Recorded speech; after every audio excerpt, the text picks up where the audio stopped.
On the 25th of July, 2017, a man sat down in front of a television camera and asked his wife to come home. His eyes were wet, his voice caught in the right places. He told the country that his arms were open, that her pets were missing her, that he simply could not go on without knowing where she was. Tens of thousands of people watched. Almost all of them believed him. Tina Satchwell had been missing for 4 months by then, and her husband was only getting started. Over the months that followed, he gave more than a dozen interviews. Radio, newspapers, national television, the same wet eyes, the same open arms, the same appeal worn smooth by repetition. What no one watching could have known was that Tina had never left home. She was inside the house the whole time, sealed beneath a meter of concrete in the floor under the stairs, stairs that Richard Satchwell walked down every morning on his way to grieve for her. For 2,396 days, he searched in public for a woman he had buried in private. To understand the scale of that deception, you first have to understand the woman beneath the concrete. Tina Satchwell was born on the 30th of November 1972 in Fermoy, a market town in the north of County Cork. Her childhood carried a quiet wound she would not learn about until she was older. She had been raised by her grandmother, Florence, and for years she believed that Florence was her mother. When she went looking for her birth certificate, she discovered the truth. Her real mother was a woman she had always known as her sister.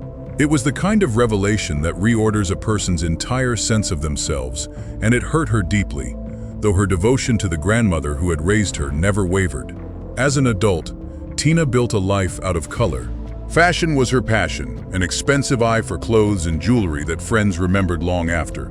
Upstairs in her home, she kept hundreds of outfits on racks, some still carrying their tags, and she turned that passion into a small trade, buying clothes, wearing them, then reselling them at car boot sales across Cork. Her animals were the center of her world. Ruby and a second dog, Heidi, and a parrot named Valentine were, as those close to her put it, the children she never had. She loved them with a completeness that traced all the way back to childhood, when stray cats and dogs would follow her home through the streets of Fermoy. She had bought Ruby in 2014 for a specific reason. 2 years earlier, her brother Tom had taken his own life, and the grief had nearly undone her. The little dog was something to hold on to. Those who knew her best understood that the bright, bubbly woman they saw in public was, underneath, shy and private. Her doctor of nearly 20 years described her as healthy, open, and friendly, with no condition that could end her life prematurely, and no history of mental illness of any kind. That last detail matters, because in the years to come, a very different version of Tina would be offered to the public. Tina met Richard Satchwell on the 3rd of March 1989 in Colville, near Leicester in England. She was 17, he was 22, a lorry driver, and by his own account, he decided almost the moment he saw her that he would marry her. He told his brother as much that same day. He called her his trophy wife, a woman out of his league, his beautiful Irish rose. The marriage came at a price that should have been a warning. Richard's family was hostile to the relationship and to her being Irish, and they gave him a choice, them or her. He chose her, cut off his own mother, and never spoke to her again. Not one member of his family came to the wedding. On the 30th of November 1991, on Tina's birthday, the two of them married essentially alone. From the outside, this can look like devotion, a man giving up everything for love. Seen another way, it was the first room in a house with no doors. Richard described himself as besotted. He said he worshipped her, that he ran her a bath every night of the week with as many suds as he could manage, toweled her dry, rubbed baby oil into her skin, painted her toenails. He knew her measurements, her clothing sizes, the precise dimensions of her body.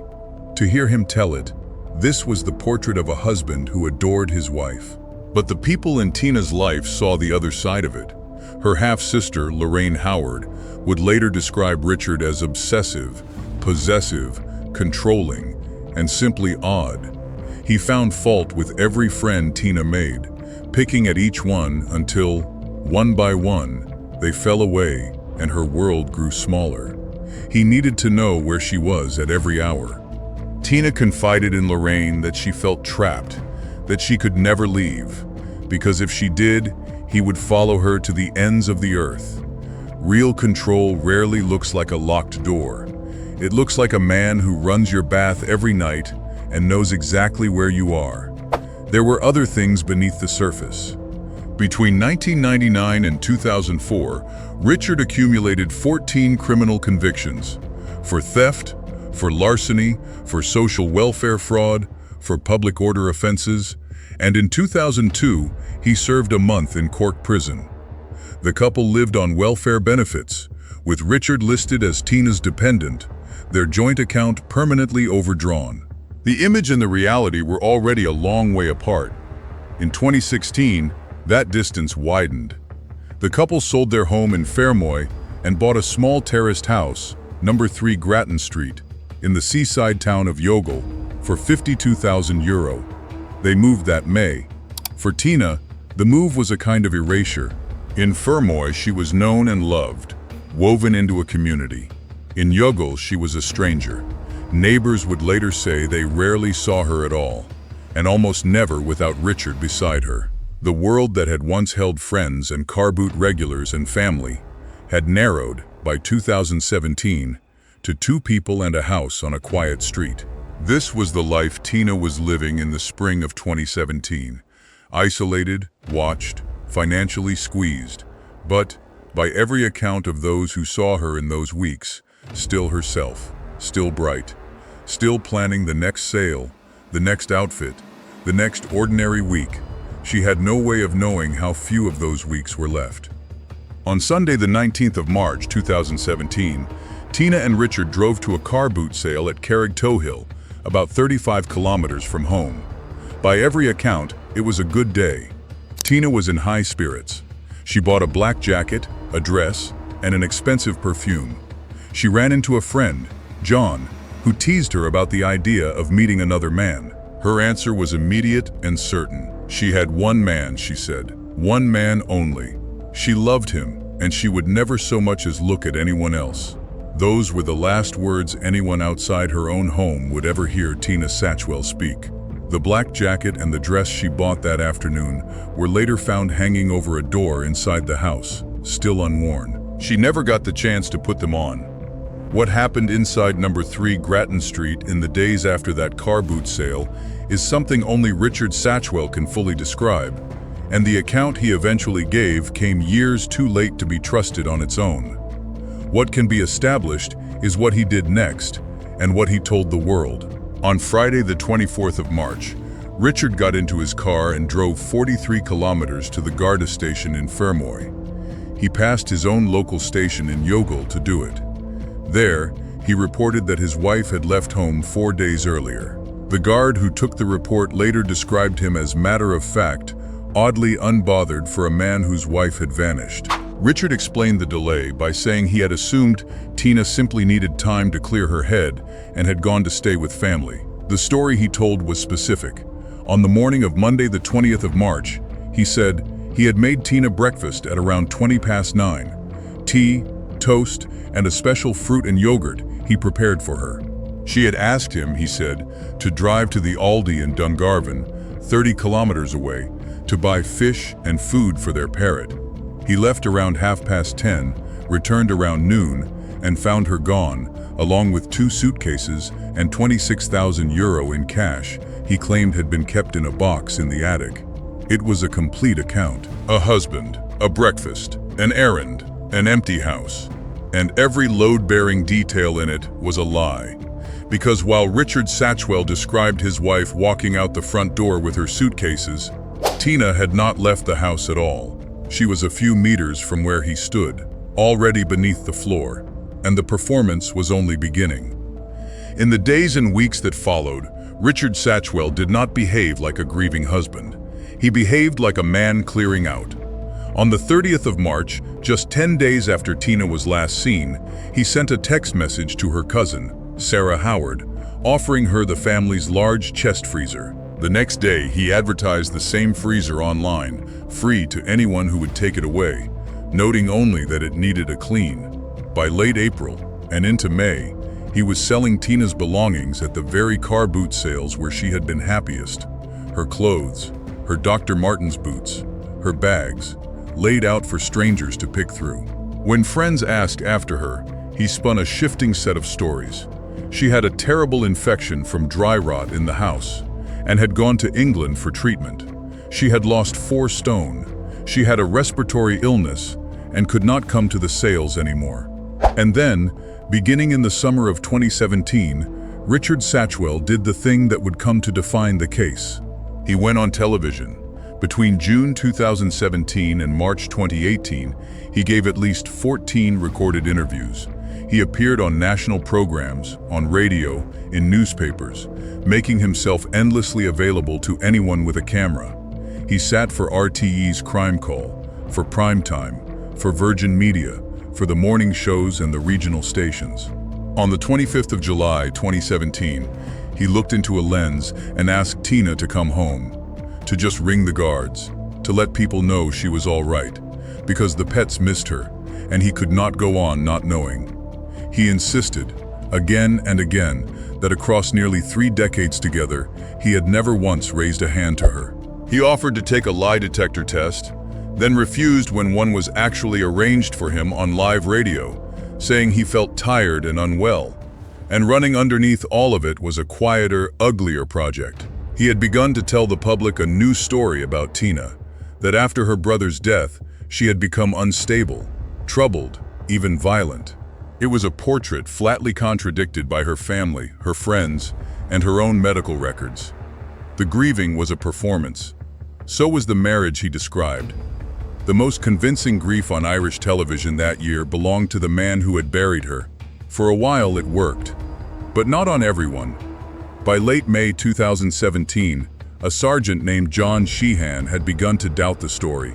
He had formed the view that something criminal may have happened to Tina, and on that basis a search warrant was granted for the house, on the theory that she may have been injured or harmed inside it.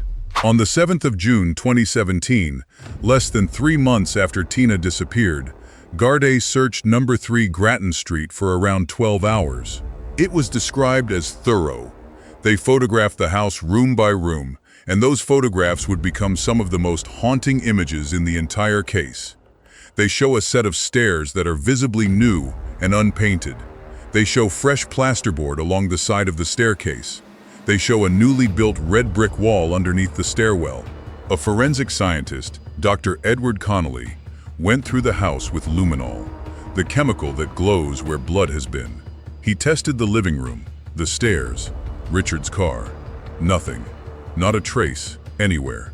And so, finding no blood and no obvious sign of violence, the search team took what they could, Richard's laptop, his phones, and they left. They did not break the concrete under the stairs. They did not bring a cadaver dog. They did not excavate. They had stood in the one room that mattered. They had photographed the exact spot, and they had walked out of the house with Tina still inside it. In the laptop they carried out that day sat a single piece of information that would, years later, help convict him. But no one would open it for another 4 years. In the meantime, the search for Tina widened and went nowhere. In August 2017, the Garda Water Unit, the Coast Guard, and Army personnel searched Youghal Harbour at low tide. In March 2018, more than 60 trained Gardaí, Army engineers, and cadaver dogs spent nearly 2 weeks combing a 40-acre woodland at Castle Martyr. They found nothing because there was nothing there to find. Over the years, the investigation pursued more than 400 separate lines of inquiry. It chased between 60 and 65 reported sightings of Tina in Ireland and abroad and ran down every one. All of them led nowhere. More than 170 witness statements were taken. 100 hours of CCTV were reviewed, and all the while, Tina Satchwell lay under the stairs of the house she had lived in, a few feet beneath the floor her husband crossed every day, while the search for her spread out across the country and across the sea. The case went cold. For years, it simply stopped moving. And then, in August 2021, it found the person who would move it. That month, Superintendent Anne Marie Twomey was appointed to lead the investigation. It was her first time as a senior investigating officer, and she approached the case in the way that would ultimately solve it. She and her team went back to the beginning. They re-examined all 400 lines of inquiry. They watched the CCTV again. They reread the statements, and they did something no one had done in 4 years. They finally examined the digital devices seized from the house in 2017. The laptop had been sitting in storage, unopened, since the search. When a detective named Dave Kelleher analyzed it in late 2021, he found something that turned the whole case. On the evening of the 24th of March 2017, the same day Richard reported his wife missing, at 9:08, someone had used that laptop to search for quicklime. They had then watched a video titled "Quicklime and Water Reaction" twice. Quicklime is an ordinary building material. It is also long known for something else. It speeds the breakdown of a body, and it suppresses the smell. A second breakthrough came from the phones. In February 2022, investigators pulled the location data and matched it against CCTV. The footage placed Richard at Youghal post office at 11:10 on the morning of the 20th of March, collecting his social welfare. Not in Dungarvan, 30 kilometers away, as he had always claimed. In Youghal. The location data then put him back at the house, where he stayed from around 11:10 until 1:50. The errand to Aldi had never happened. The breakfast story, the empty house, the suitcases, all of it collapsed. By February 2022, Twomey had reached a conclusion. Tina Satchwell was not alive, and she had died by unlawful means. But there was still no body. So in September 2022, she brought in Dr. Niamh McCullough, a forensic archaeologist who specialized in finding concealed human remains. McCullough's report, delivered a year later, laid out the pattern with cold clarity. People who kill a partner and then stage a disappearance tend to behave in recognizable ways. They file false missing person reports. They build false narratives. And the victims, when they are women, are most often hidden close to home, frequently within a single kilometer of it. She pointed to the structural changes visible in the 2017 photographs, the new concrete, the fresh wall, and recommended what should have been done years earlier. Ground-penetrating radar, cadaver dogs, a search that did not stop at the surface. On the evening of the 10th of October 2023, the Gardaí came back to Grattan Street. This time they brought building contractors, excavators, and a full forensic team. At 5 o'clock that evening, Richard Satchwell was arrested on suspicion of murder. The search began with a cadaver dog, a Springer Spaniel named Fern. Fern went almost immediately to the area under the stairs. A detective and forensics expert, Brian Barry, looked at the red brick wall there and noticed something simple and damning. It had been built by someone who did not know how to build walls. They lifted the old lino flooring, shone their lights, and saw it at once. A rectangular patch of concrete, a different color from everything around it, newer. At around 9 o'clock on the night of the 11th of October, they broke through it with jackhammers. About 64 centimeters down, they reached black plastic sheeting. The work stopped. The forensic archaeologist was called, and the next morning, slowly and carefully, the excavation reached a human hand. On the 13th of October 2023, dental records confirmed what the room already knew. The body under the stairs was Tina Satchwell. Her Tweety bird tattoo was still visible on her chest. In the pocket of her dressing gown was her wallet, still holding her public service card and her shop loyalty cards, the small, ordinary contents of a life that had been carried on, in public, as missing, for 6.5 years. She had been a few feet beneath her husband's daily routine for 2,396 days. Let that sit for a moment. By noon on the 12th of October, Richard Satchwell had been rearrested at a bus stop in Youghal and charged with murder. His reply was strange even then.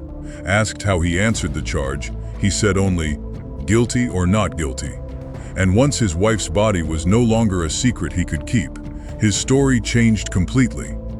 With Tina's remains in front of him, Richard Satchwell offered a new account, the one he had never given in 6.5 years of public grief. He said he had come in from the garden shed and found Tina at the bottom of the stairs, scraping at plasterboard with a chisel. He said she flew at him, tried to drive the chisel into his head, and that he fell backwards with her on top of him. To defend himself, he said, he grabbed the belt of her dressing gown and held it against her neck until she went limp. She died, by his telling, in seconds, in his arms. It is worth remembering that this is the only account of how Tina died, and it comes from the man who hid her body and lied about her for the rest of the decade. What he described next, he described without apparent difficulty. He said he held her for 20 or 30 minutes while their dogs licked at her. He left her on the couch for a day or two, then moved her body to an unplugged chest freezer in the garden shed. He dug a grave under the sitting room stairs, working, in his words, like a robot, from daylight until dark, until his knuckles bled.